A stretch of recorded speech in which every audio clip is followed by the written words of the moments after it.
Hi friends, எல்லாத்துக்கும் மார்கழி மாதம் ஆரம்பிச்சிட்டாலே பனிப்பொழிவு ஞாபகம் வரும். ஆனால் எங்களுக்கு ஞாபகம் வர்றதா இந்த பச்சை மொச்சக்காய் தான். ஏன்னாங்க பச்சை மொச்சைன்னு பார்க்குறீங்களா? ஆமாங்க, நான் மொச்சக்காயை தான் இப்படி சொல்கிறேன். எங்கள் ஊரில் எல்லோரும் அப்படி தான் சொல்லுவாங்க. ஏன்னா இது வந்து ஃப்ரெஷ்ஷாக செடியிலேருந்து பறித்து சமைக்கிறனால அப்படி சொல்லுவாங்க.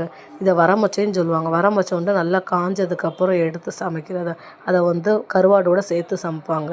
இந்த பச்சை மொச்சையில் வந்து நம்ம ஆட்டுக்கறியும் சேர்த்து சமைப்பாங்க ஒரு சில பேர்.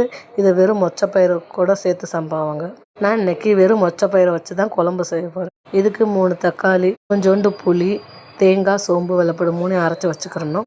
மொச்சக்காய் ஒரு சட்டியில் போட்டு வேக வச்சதுக்கப்புறம் புளியை நல்லா கரைச்சிட்டு தக்காளி அதோடு சேர்த்து மசாலா போட்டு ஒரு கொதிக்க வைக்கணும்.